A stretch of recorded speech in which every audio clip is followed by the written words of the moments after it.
akashi ani nyumo no mi den che na atomi be ke manson ni yo osu ewo osu ejolo osu ejo ni ma ke boya mo ni na kan we mo mele na shome ke gafe ko su fe min ka keshi edi amale ni enoba oda na ke gba he ne ka je wuro mo di bo e sa lo ni oje si me ni me ko me yin gazette na me ke wuro mo yin gazette na fi le sub chief manchemeni wo yo manchemete wo yo si ngene mo fi amo ke ikodi ami he wale ke ta fa che otoku he wale ke eyo manche ke mu mo menyo mete meje de egu amena yi meji ni ta fa che ame pensha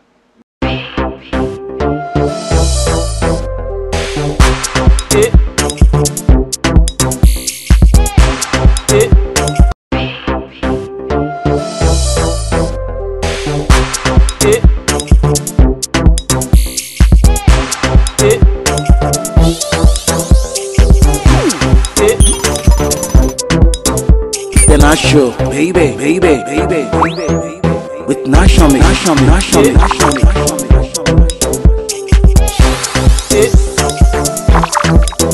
You want you make katang baby, one banye fenge de manye, Nashome, usubeke when impa inwe. Ni ke ake Nashome, sano na ke inje osu, e wo imba osu emi nimba, in like wa ye kusumbe mi. E won bo modern ba benke won numoni nkele agbasane koni wo bi ni ya school ke bo moni bo hoda no le kusum ni ana kusum ake won jamo mo fia mo kele hu boni eke e opleje shna shi jani nke inum e ba hanye hama ya Liberty Industries Ventures bo papa ni igboche lae ni ji won nungwa ja seche impa mi body manye ni why jafi wo ba meni nimba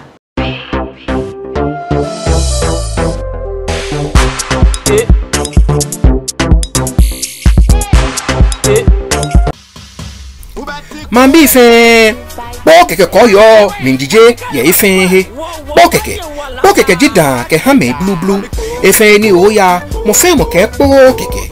keke dan to shishi fine ta mo kaka chofa ke ekoko mi eyimlin to anukwa ke to mli oyo si ake onu chichiche me ada ke ji shi ami se na mo lo poje mli hu e no le ake bo keke fi ofin Shimon ye ha wole ake dane ihe ha ye holoi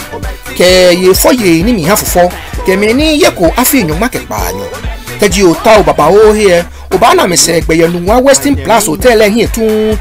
lo committee 18 abatwa ajeme o ba anye o takpa ni 0302940292 lo 0302940293 bo keke osomuto nke shato no chu nonu na da ne FDA ekwemi ni ameyoda si ake eyihan gbeme ife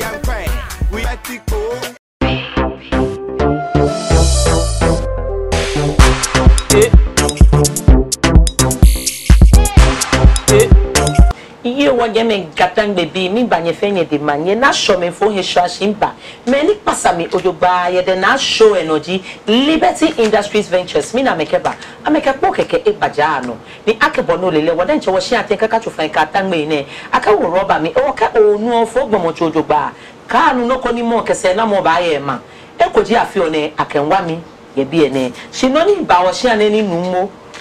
ke mankene ete himeji ke himeji nsha fiu shi gbogbo kan lo niji mamaga eke na shome ke woje na mi edukro musu enu no numu ke pasa mi ojogba ejaju mi domo shi ojogba ka na le no male ifon blanu no ne ka ya eko gbenke bu secret ne na kan ni ake dokodoko da hu mono nu da Akemini Liberty Industries I'm a soft drink say mi na show me in fact gbe ami ewa akeba I'm a pass ami ojogba afi abona me hie mi na kan bo modern no ya fe distributor oyo ko che je ke mo MD in sister ni actually anti actress ke mo la kan na show me ko ba ko fe bo no ta we ba ha bu ni bo mu oya ho na kan ngba me yo ame enu ngwa ni ami bo modern no ka ma shine ibo ene no 030-2940-293 many ye in chwe ojogba the cute cat parlor shiduku na che mama ka ni jegbe echemi ojogba ye bi ene waka oto na che ne keke shika baba che bu fine na kan ni ye samo vinash le ye mi Italian ni Virginia clothings le if e bomodeni ife e hami na kan ngene waye osu no waye numo clothe ishiane ni ekewo ba gbasande akeba eye bachemade ekewo ba gbama dumo minsane ni bomoni ole noni yo ma dumo mi alo noni credential ne kan ye wo gagangbe shipo ne no bomode no ye okemi aye bfn ye bie ni wokele agbasande waye osu ewo osu asakin fi ohun baba mi ba manye enu mo manye ju abravo o fa no wo mi Olu good olu. Mama kan oni chon. Yo ehun ni nkan yo lehun ele ni ho mo ojogba. Ojogba. Pro mi ojogba. Ene me ehun ye ojogba. Pepe. Eh, no mo le ja no e. Ko ya mama jebu. O ba no mama nye ko. Manje ju abra ni e. Yo. Impo fa no ba ji o he shifi o chon wo. O mami se o papa se we ku krede ne wocho ne ehawo shia na mi ni wo tra bia ne acho bia no achuluwe ni bia tuntun inche ni for me ke inni ni ye wuro mo ni ji no se kan bia tuntun ameje ni wo je osudoku bia wo bato ni wo bato ha cho ni wo pe ke se bia wo bato ni wo bia osu langbo na tuntun ji bia ni inya ni for me actually na kumase ni eji anti no kai ye dowo na we si mo fi amole la ke man kumase man kumase de ja ke dowo na minje na so me dowo la biji bu fane mo bi bo sane kwa ke ake madumo many credential ika e wo katangbe shi on ne no yo ka ke madumo eji kusun klede ni je wo yino ne eje se kaji o kwami be mi ni Israel bi ameshi ni na Mizraim ni ameya kena amashahi ko Arab bi ke amora se fata mewo ame no amete amehi wa una kan no be mi ni wo shi bene ni oba ke ba chon ayiwa so ni oba she ko emi he ko e black wanyeme ashente me ni ke ni akwam bi na me lewo he wo ame wo me fata ko ame wo ni ha homoba ni naka homo ni ba wo ifi ake be sani atehe na fi po ko ni aduma ni ana na yeja kenya yimi boni wo so pleke ni bi e wo keji wo shweda kan shwemo be ba bala keshi aman wo he ni eni wo du aba patan no wo fi odiu ni wo soli wo pa boloma wu fai ni wo je ma wo je nfe hu ya butrumi na me pa boloma wu fa ke no ni eni na wo ni eje wo no ibarake wo fi ona han po ka shi be ni ma e ba kwin ni ba wo ni wo ba pa e ka gbere ko pa be wona ni wo ba yi ka gbere wo wa homo yi e wo be madumo e kashike hanu ko krede pi mu mini achomo jramo ha mu ni wo chon wo ha ake be dio femo koni akalunye ni ke ake madumo in particular ye wo gadangbe shipon na mi me na madumo to mo won jamo nuko madumo eje won jamo nini je wajamo kusunni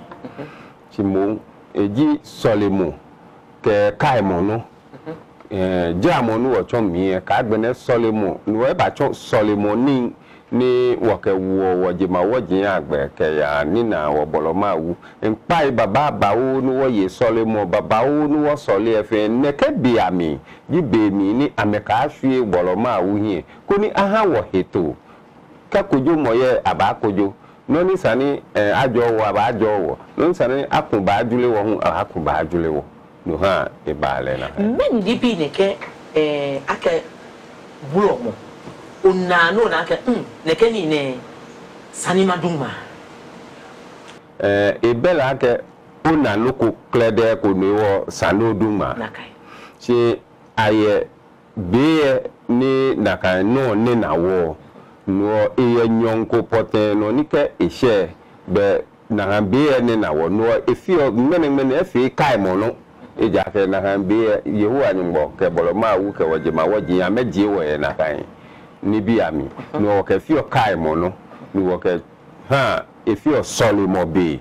e ha wo e wo be ni track ma dumo to boni wo Christopher wo yo fasting traditional leaders ele hu be na kan no sheka ke wo muslimi bi hu ye azumi boni intraka ake san oni bi mo iha opleje ma wo ko ken to here na kan pepe ni e ja ke kokwe Israel bi e den che ni wo ja memie wo osofu ya se shijiwo ni wo ja memie wo che ni ji Mose ni Israel bi chole mo sha ke la hu e she bi e shi Israel bi e ni ko sina igun e aye bi nyumu ejwe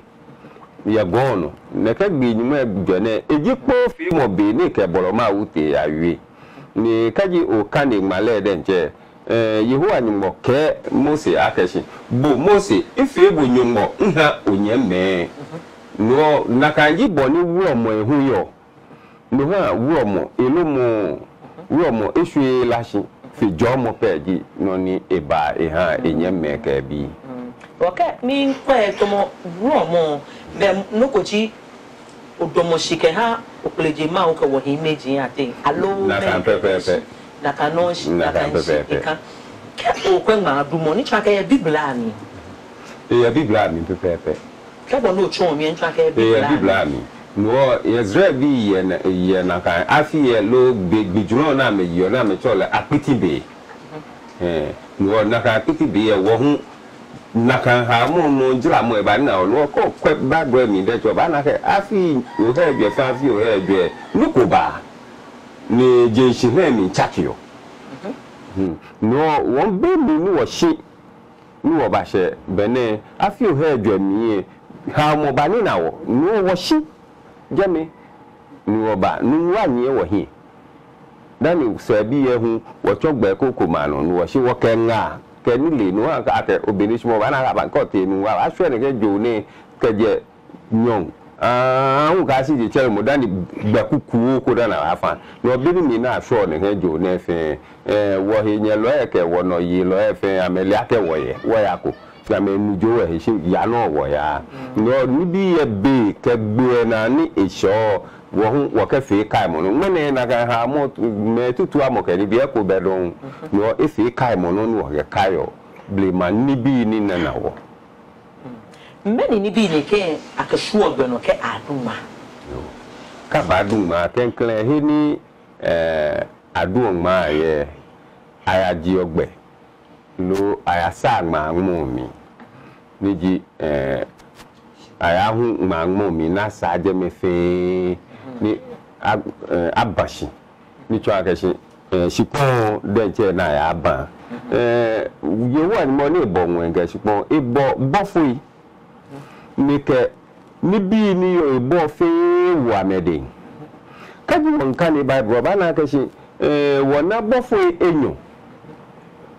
ye male mi ni amegbele achele klede fan ahawo ni ji Michael ke Gabriel amegbele achele fan ahawo ni male hu cho wa keshi bofo baba bawo ye Yehowa ni mohi na mekuto osha mesole ole ni amejale na maka ke kron jibo Yehowa ni mo ni neke bofo ne gba meyo no kaji wo hiyo wo yake neke bofo ne ni ekomeji gojiano bofoi ekome fami bofoi ekomeji gbejegba no bofoi ekome hu wo decide je bofoi ni buo wo hi ni wo cha me guiding angels te ni bi many gbeji no ni wo ke ha me no ne ka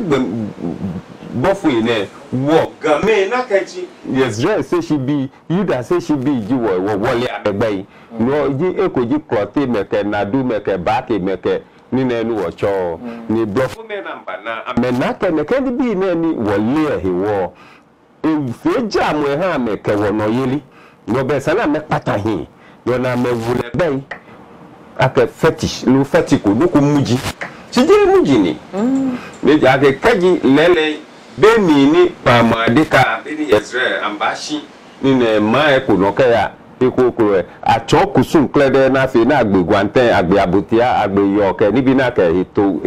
wolu bla pamadika he na ke he la so anu be na hanie na fi o minini kaji na hambia mi eja aka fe nwaje woni si wona aka nu ojale ni nibi won mene kaji won sole ni wa gbe to nu o ke pata musu wa gbe abutia nu o ke plasia wa gbe wo nu o ke plamugo he ha mo nu o ke dan muji ko ni he nu ele na chole wo ha wo je woni si sole money no wo bofu ya bo nu wo yo wo ba abashi sipo e bofu ni po no no ba to le ta flache no ba abashi no ba sa sipo no dani wa dun ma ewo ani anya dun ma ye efia he ingbe krede ne kan je efia he adun ma ye aye he ni ajo je me ni aka ake biye da fie wo ba dun ma ye wo be apart from je mo nyon dun ma ye he ko onyo ya dun ye ko ko e ja ge ma munini no ha wo ye no ko ke je ma won wo nchele je ma won egbe ji archangel ni archangel ni ye wo bofo ebibi hu ye sisi si wo gbai ye wo yomo mi gbai ni wo ka wo la je ma won no je fia he adun si heni ajoje me ni le je ma wo to ake bie nye fia nya kusun ye ni ha kamo beni mi ni Israel bi ye kokwe Deuteronomy ameye kusun ko na ma fio klede dafi na ka ke bi fe bi ni ehanu sani ena eto we kunu pa na echina amehi amedan ko na mekeke ameko kogon hemi la yewa ni mobolo ma wu egbe yo miji shilo ko na me ya na ma fe kusun ejeme yo naka no wo hu wo hiem ye bi hemi wo chemeke wo ni me bato wo jema wo ye jen wo fi o kusun e wa ma bia keke ake aduma many kreda ake wash phone ma ni jino na ke ho kokoko ne no na ke ho kokoko ni kwa ke wash je abele ma ni meyi ma wo ye mi instruct enyo wo ye akoko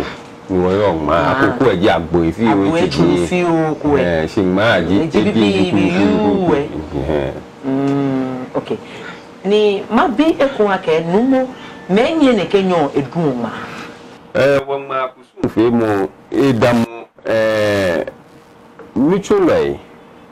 lumo yeli meni yo lumo asafu acheme ke me soto ni yo ma mi agbo ma akabi ono ya akabi wala aha me akeshi te amehu ameshinhle mi ba fi ten no ka te ma mo mi moko klede pa do mo pe wo ya lo ana moko ba do mo carpenter fu ya na moko ba do mo fitter fu ya na moko ba do mo doctor fu ya na moko no ke ache gbe ke dani ahiena ke ba e ka ke yimpa ke wo mo e bashi e ka ke na ma e wo je wo mo pe ba wo mo ika wo mo hu be na mo hu aha le na ka he gbe ni eduma ye wo su na ke wo mo be makra oh ke makra be jasije oh na kan jibo ne ya na ne fem ene wow ba ye ba chema de lele okay wo be o ba na ni akekoi efun ku e wo makra lo e wo mo bi ni wo kokko bi ya mo mi di obile ba tele o ko e ma ke ji aya mo mi makra lo ke ko e many kusun krede atun da na dun ma solemo pa yeli no abaye pa na bi jomo na bi pe akeshi no na ya tun ni ko ni no na ya fi eba ko ni efe wala eba efe o maye eba ni efe shade e hawo wo ma dun fe ma dun mo ani nyomo no nyongo ni aka akeke aduma saka nywane lele eji solimo na soli ake wadwe waye nu ye wo gluga mi nu ka aswan wo ke pipe nu esue no blema je na keyo no kaji lele o madumo jalegbe o chondo ka dun no mo sane ne ke matan ye ma mi nu mo ne oni nu mo ne te ba fete ma ba ko ke point be no ji matan ye ma mi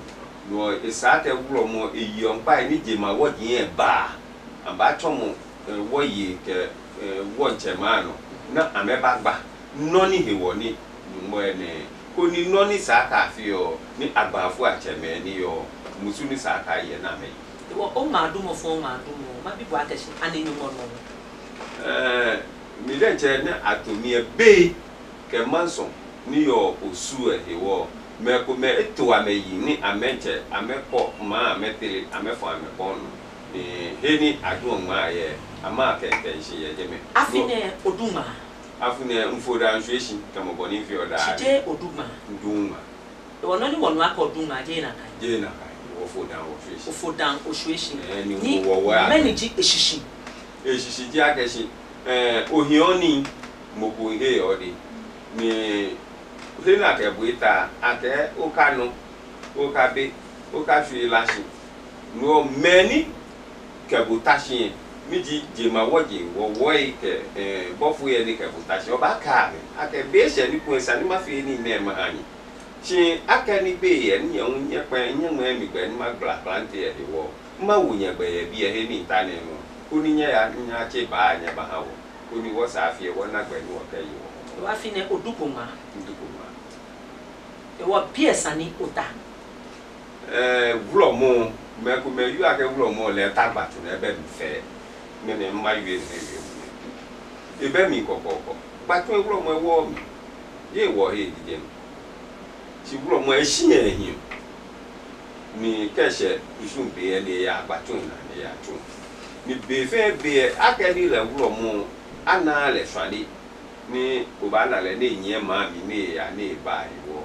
ke fi ke ishi amange ke ti batuna ke o me na mbashini yin fi kusu fi ke shi de bashin ke ba kashi wo no ke ji ta flate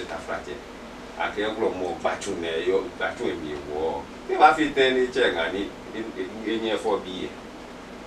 sani ene sani wulu shi beni yin fa ko enu mo agbeti yo wa ke isusuma ato imbani na le batuna ni echuya yen tun be batuna ese tun ye batuna na afo yale ye ka sele ni na ke gba he ne ka je wuro mo dibo e sa lo yin oje si me ni me ko me yin gazette na me ke wuro mo yin gazette na fi le sub chief ni ke wuro mo dire ni wuro mo ma bibo na show me hu ko ake wuro mo ye o gazette e sub chief ni lo Mabi mi fo he shama ba mi wo ka ba shwe fa he me mi ba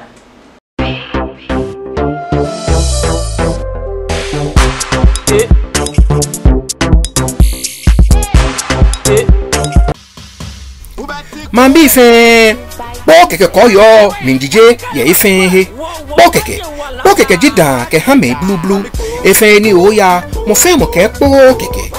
keke dan to shishi fine ta mo kaka chofa ke ekoko mi eyi mlin to anukwa ke to mlin o yo si ake onu chichiche me ada ke ti shi ami se na mo lo poje mlin hu no le ake bo keke fi ofin shimon ye ha wo le ake dane ihe ha ye holoi ke ye foye ni mi ha fofo ke mi ni ye ko afi enyo ma ke pa anyo ke ji o ta o baba o here Obana me se gbe yenu wa Western Plus Hotel hin tuntun lo committee 18 abatwa ajeme obanye otapan ni 0302940292 lo 0302940293 bo keke osomuto nke shato no chu nonu na da ni FDA ekwemi ni ameyoda si ake eyin ha gbeme ife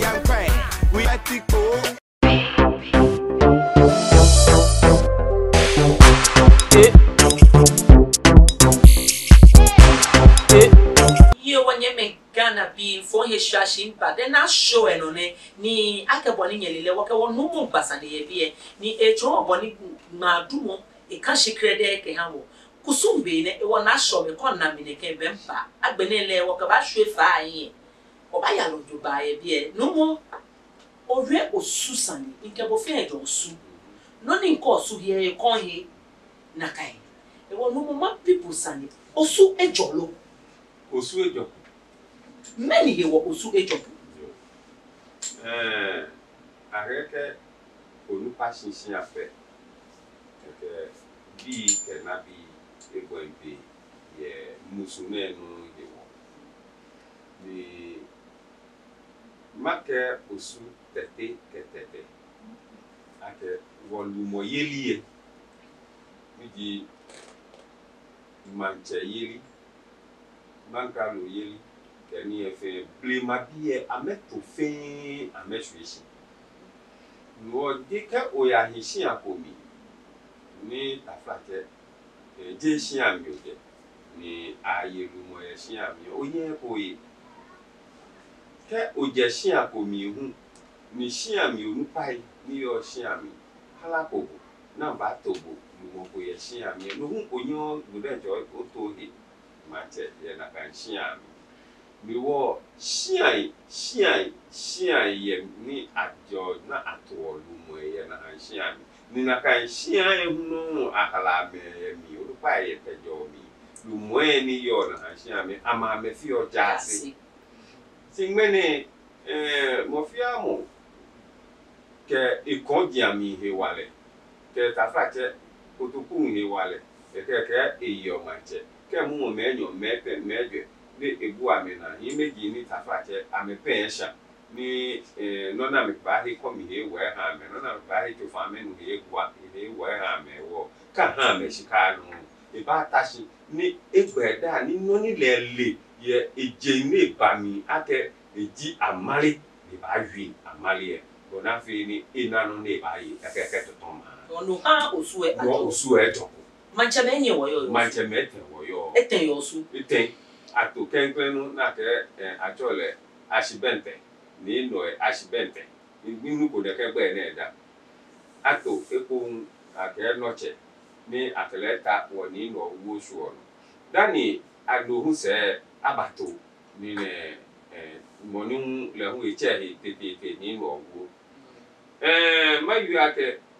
wo nyeme wulo mo ni je majin koko manu amepo ba madomo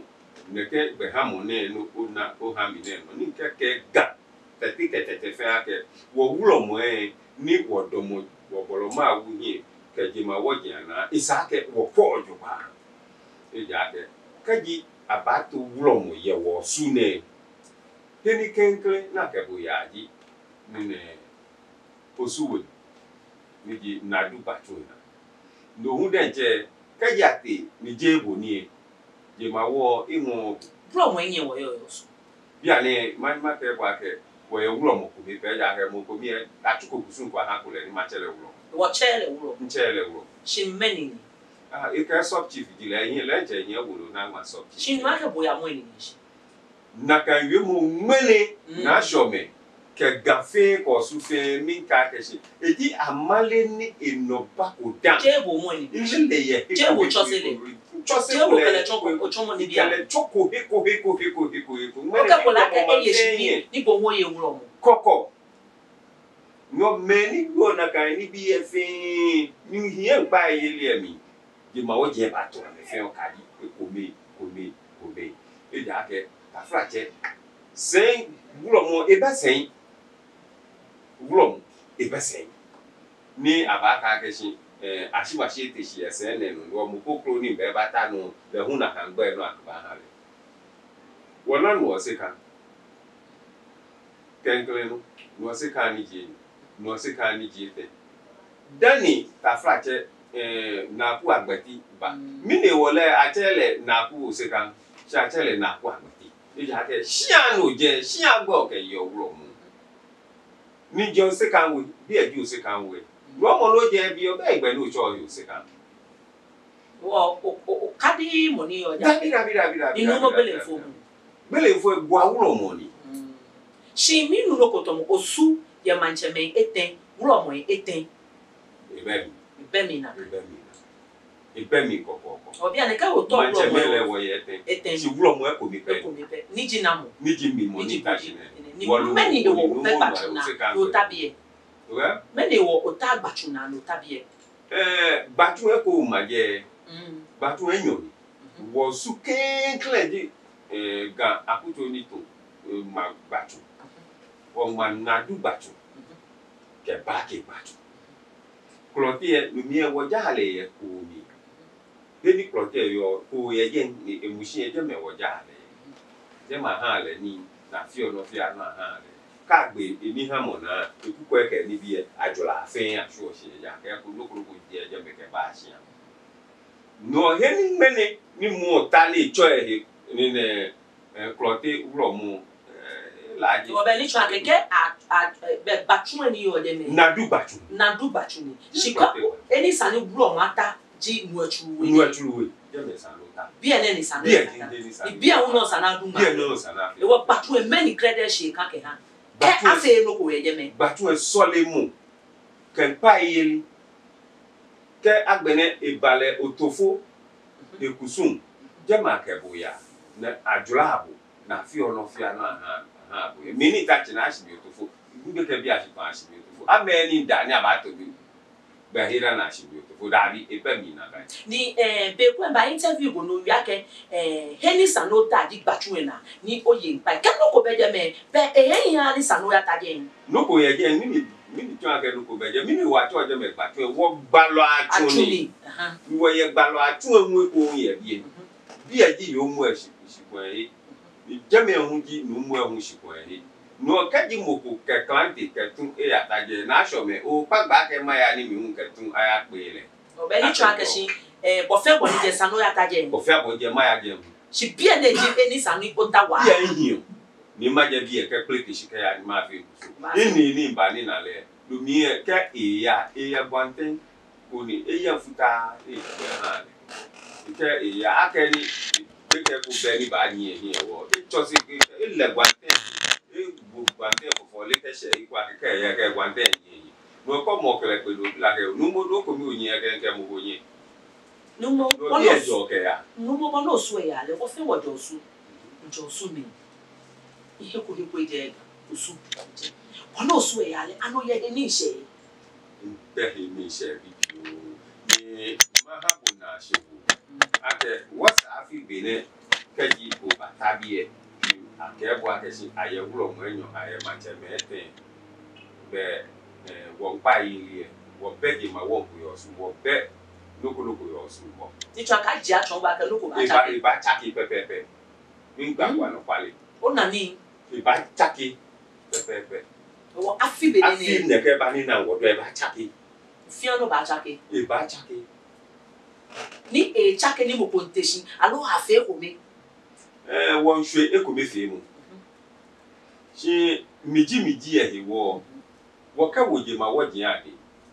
mo fia mo ni ye kutumpo be na fi ne ka achele ka ya je ma woje abo na abile san o npa yele no ya fi ne npa ni ya fi ne npa no ye nka be we ka mo npa e bo na ede le ha ya ka mi je gbe ye ba mi mata shi ojoba nke yin be jin ha ke kaji amele akeshi boni shikwe ameto ameshwe shiche na ameshwe shi boni amena le je na kani mo fia moni he toton amechele na meblesa kolo suajo ekwe wono mama ngu no ni e ba ya kolo suajo mo fia mo kura ya kami ni ya gbogbo ya ni ko suajo mo be sano su eken sanejo wo pia ne me man choke ya ko kwenta le kola bo be Davida no ke manche ko ya mo ko manche ko bi no ha yu ake wo wuro mo eni wo ke wo do mo ye wu ani mo bolo ma wu ke ji ma wo ji ana isake wo ko do ba mo fia mo ke ehusu na si pe ni wa nu o sa ku wuro mo e je nu wa ehu bo hu he e bo su e ba ye to manche akwa na nsa ehu adu awushi he eteke ehusu ibeke edu ha manche inshona wona fe no mi ke ame akeshi ke dia mele akeshi no na me fe eje jale gbani be ame yi pa oduba be ni twa akeshi esa ni numu akwa me nsa jo ka na eba ebe na mo eba chukusu ha na mo krede eba chukusu le ba chukusu ha no se ni me na o ba chu ha le hu ba chu ha tete ni okreme kuku na mo chu ha le okreme kuku le mo bote ni chu ha si wuro mo no chu ebusu ha le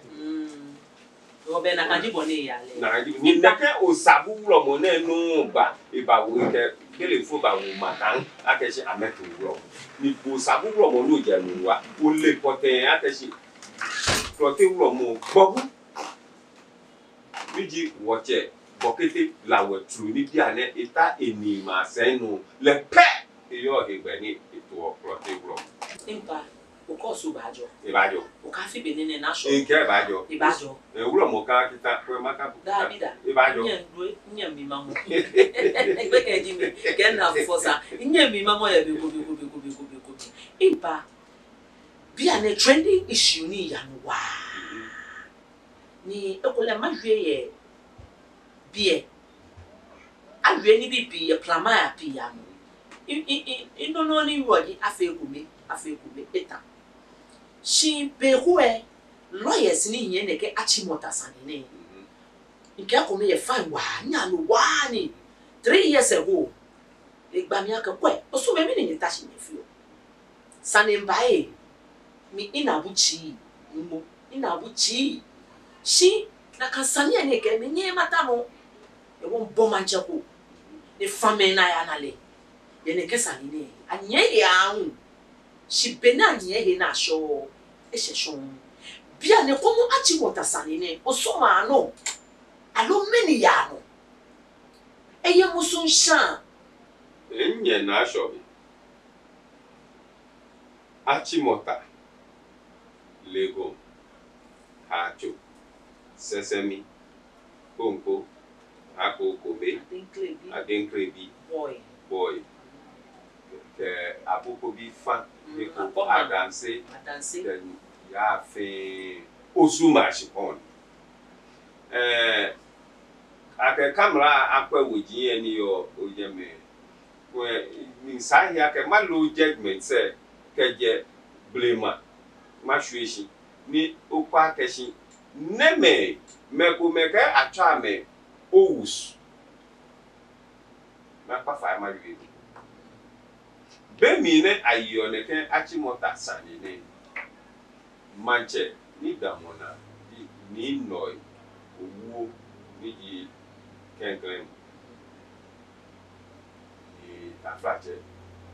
do mi blofo me owo amengma le boni wowo male nuwo male o w u o amengma le o w o o Meko May Niji William Boy Owe wa manche kuna tole ni note abebiu ni ndo abebiu le eshabini ni le William Boy Owe no nwe tuo ni ye kasle no leji money enye survey sa hi na ketu ni ye na nganje me no e blogo no mwekete midenje ini ngo ni atole aje kwashi no ye hacho ikela ke numweke iba chole shipona geni ta flache mukokro ke mie ni ede jebo dani ko iba chole shipona aso moi ebani ba pick aye sanie at the West African Court of Appeal osu eyebe Well, mini. Be mini Jet Griffiths tashi yesanie no na acclaim awo William Boy Owu achafo no ngene ni gbe George Boy Owu je na pe agbere George Boy Owu di money a yesanie When you buy was born in how chibole wo e wo de amenya amehi eja ke se pe na de je what the court wo win what the appeal court wo win wo ye Supreme Court wo gbekuna no amenya amehi me na amenya amehi was Sunday court ni ake ha me ake hapo mofia boni ke ha kutumponi eja ake ame lawyer fu ye na mekete court na ma yesani na megbese ne ke lawyer fu ye no mene ame yoma no efie ju ke phone ni afi na jakipon ame jakipon ame osume abateshi ni mpa obateshi numo na le obateshi ni osu egbeneke na medi osin yo ani echo ene no na fe ko me bofia bo ni atoma monitoma ye o sekan penuku la toma eye boku no ni boku e ka kita flat e bmb lo sekan penuku e ba te shi ba he ni we ba he ni ke ba e ba he ke ba e wo tu ya no wo nya tu ya no ani na he na ke ha sekan bo ko sekan bo e bo so bo a he na ke ha na ahe aha osume ni me mancha ke ha ka numu ehe ni be yin ni ka etobu ake mancha agbene ni emomi ake manche ka bitre le yin ka imo no kwelo na chi nu otra ni ka mo ko ya wi e kwa te numu noi ose ka gbere ku emo mancha ku ni ta fa je ta du mo ba mo mancha ku e fi okusun ya le okusun no ni fi o fe okusun na ko bono o fe okusun no osabu ba fi okusun ha mi lo akwa mensa ba fe kusun ya no ni bi ye ni sana jaji agbe o ko fe bo ni je ibajo e ja ke no e no che no e no che yo im afi be nene ni wo ni ba bi o sa mi fine o la mi fine fe for me ways ni bi ve gbele no ojogba na so me ko na ni se ne bu ashi in boyfriend book e mi na ka chon ni nge nu we dance e kwe ma nge na ke ngaun ye je ngaun kwe imba na senche to ke senche tai senche fa be shokele yo juba obini le mbi denje e won no bi nu aka saniku enye tie saniku benye o ke mu ko ba ke pa ke saniku bi mo san ni le san ni e ba o ke senche yo juba ke le be ko pra be o te ni ye lo juba o ka ke senche bo juba nu mu ke senche yo juba na bi ke le be ko pra yo ma jole ni ke my camera e ma je mi 1000 cedis ni ke fita shikai e wo senche e fe no yo itashi ni ka me ke na show me inu ye ego yo himo nkele ko ebe ko e shi ani e je me bi ene amela wo ke senche yo juba ke yo juba e shi an bi ene la ngoto pa je no ke ji moko ke senche ke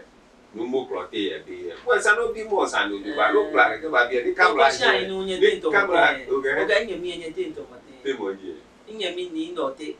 adumo nkele be be le o kele fe nye fe be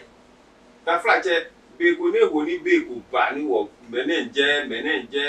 ke ne ta flache wo na bo enu ka yongo wo ka yo sito no wo ka wi ni bi wo shi wo ye no ka ngene le e ke no ni wo angme he mi no esa wo mo sana angme he bi ku su ni yo ne afi na ke wo bia no o e wo papa o shine no wo ni la wo mi wo bi ku ani bia no kele yo bi kula ni o mo fia mo ni ba bo ba he lo wo na ha ji wo mo shi am no mo o fa no ko fi o yo impa o fa ne bo bi na bo se wo yi o ko e mi no ni ta o mo mi wuro mo sa ni ake aye wuro mo ye eko fi shi ani o ba ni na nu mo do mi o ba ni na le nu mo do mi jo agbetiwe e ne ba ko san fre e bi e ne ya ba tu e na they are few so ame yo ahunu wuro mo neji ahunu wo ame yo ahunu wuro na ye ahunu wuro mo ye agbetiwe moko beje ne ba ke eye wuro mo e da e wuro mo na ye aye ahunu wuro na ahunu wuro mo na ye no me wo no mo etwe se ne bon se kwemo le wo etwe se ni no mo do mi bon se kwemo no mo do mi kwesa hu Mungo domi. E kwesa bia back in the feel okusu ye. The manager je awo mi na chole otofo bonso me ka je shia ne kete agbeti wie. Anu e bonso e je. Mbani na me. Wonoko ejajeku. Noko ejajeku pra. Ni wonta woni numu ne ba ne. Wo he woni je shia ne na kebe. Aba fe bi. Adem koy ejo kinkawe. Ne ba fi okusu ye bi. Ndi adem koy ne ni buo e otofo fa. Na kan. Etofo fa ya ga buo mi. When you senko e bi. Nse na mi bia ka awosen no e bata na se senko e bi. Mo fia mo ni ba ke bu ake. Agbeti we ayo wuro mo eje ka ye wuro mo eje se yo lo se te. Gesh ko bete. Ni na ko agbeti na wo mi na wo le.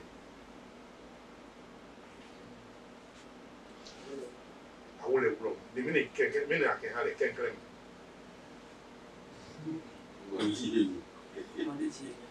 Osue asafo aje nyami. Manye. Afine homo many ni bi o ka hwe gba no ke ha. Afine mo kenken mo waba chema de njomo. Ke ha usuma bi fe. Ni oba manyo ke je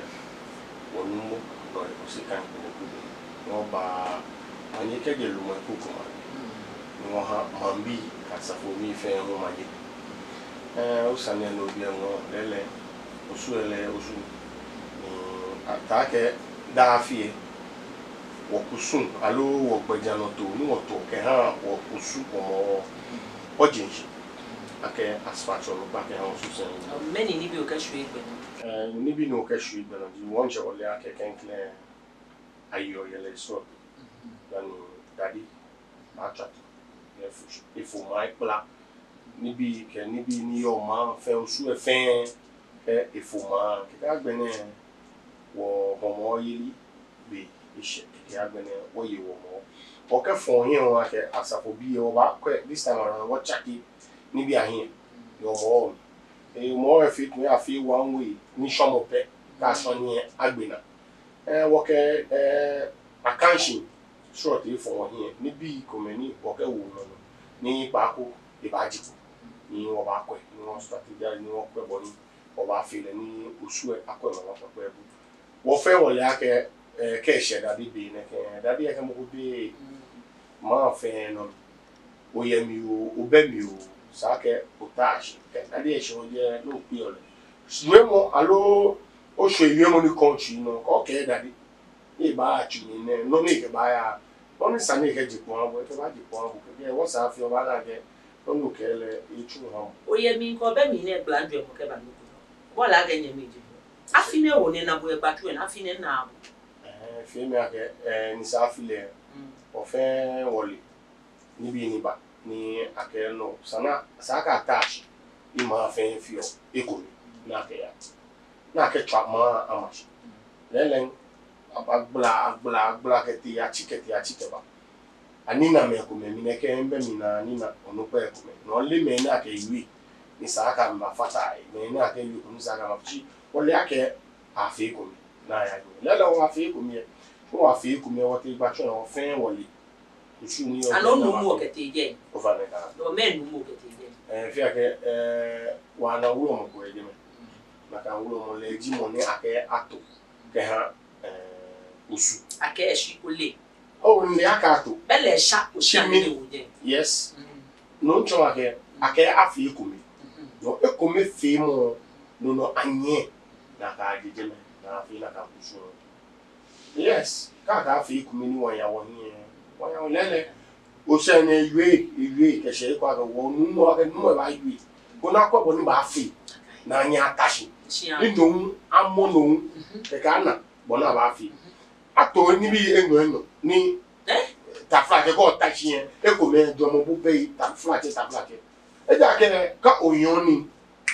ni gbo ebe ke bo play ani bo ba ni gbo se no gra blo ba bi o wa pasaji no o kaje Kweno ni bayano. Papa bu fai. Nje meji ko shinka atobulu mo.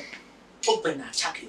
Ogbe e chakio. Oba pa ye fai. Na shome njosu. Imba for division. Impani ofe kome ni osue aye hi.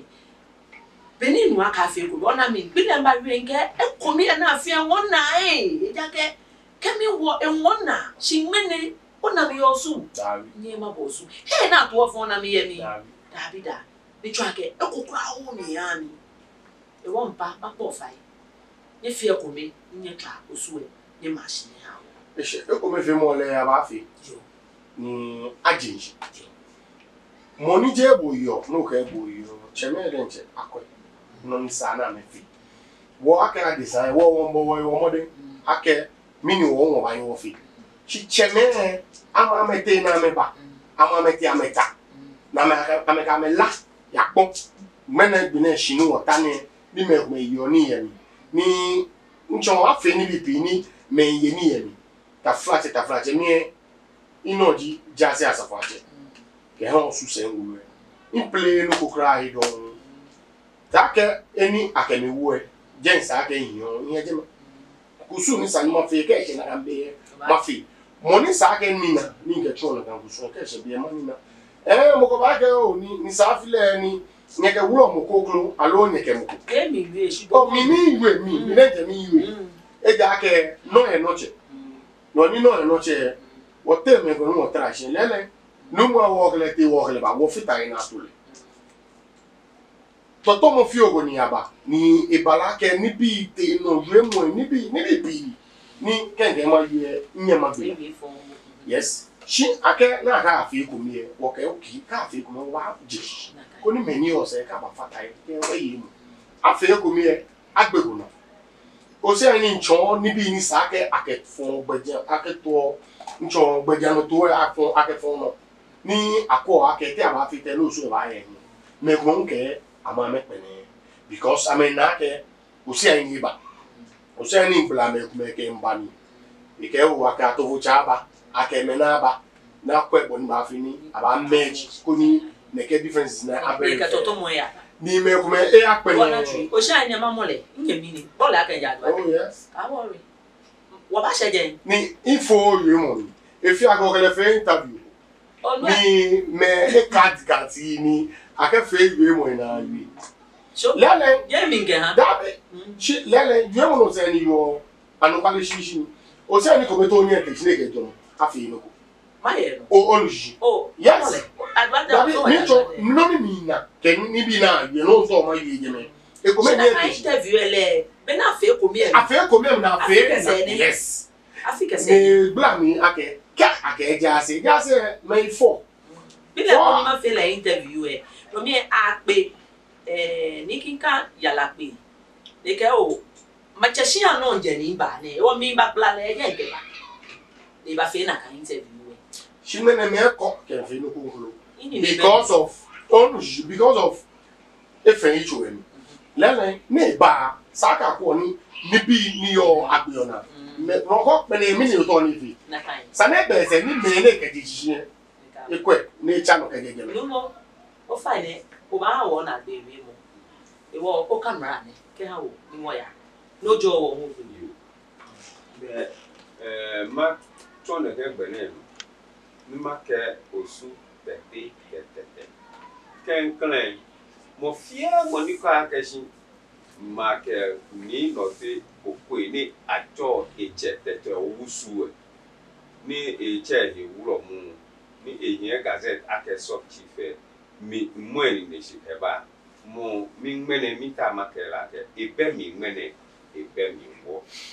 eja ke be mi ni eche keleba himbe gienu mi eja se pe eche de eche keleba ewe ku me ko ni yo choko lehe kwa ake shin kelemba ni ku eja se ke be mi nteshi ni yi ba do mi ye wuro ko se kwalo no nteshi ni yi ba hale wonye mi nu ko mi na chole ni no te do wona ni wo fe wo chola boso ne sheje bi ake no mo mi no afi eke nke o ake yi pa na mo ko na to ke da bi lo mo yeli e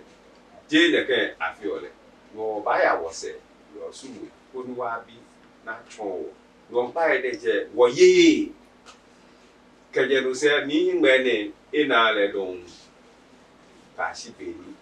atole na me ka male ko hu nya ke shi le ni no ti do wu na ke ye bu ate ni wo fe wo chole abulo lo to icho e choko na ma ka ma ke shi aba ma tu ye enyo aha me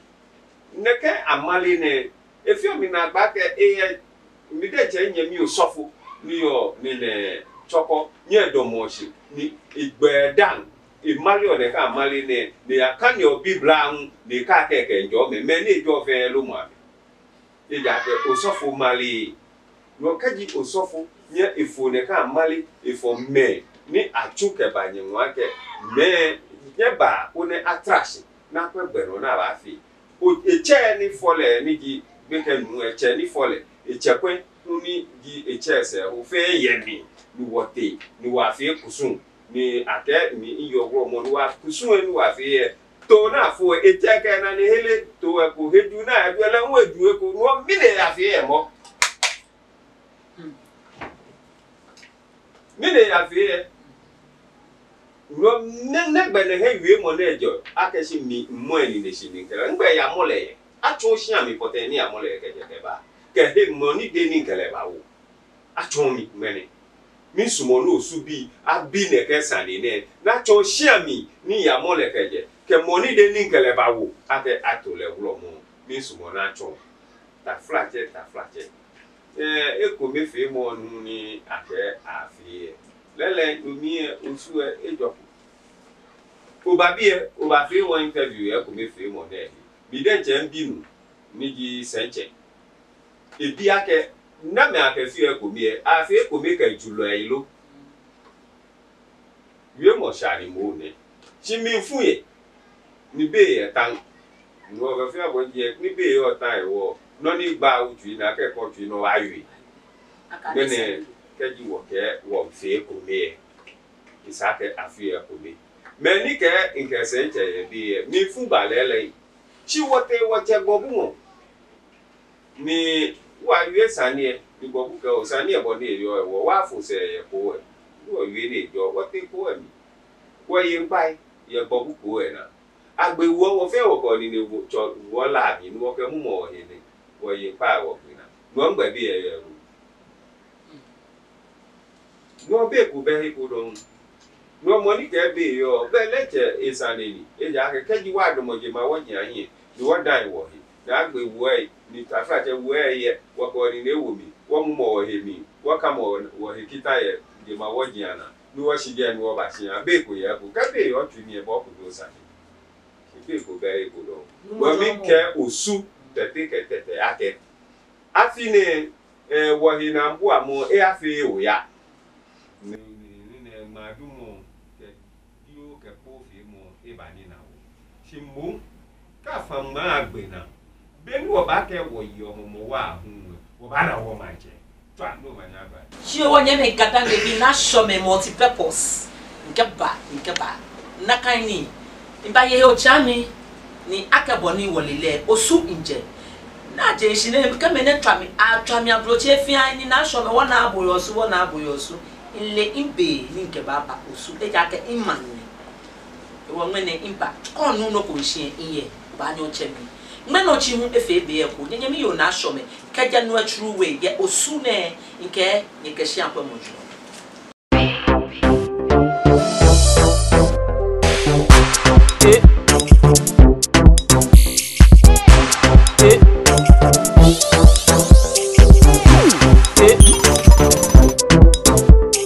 Show, baby,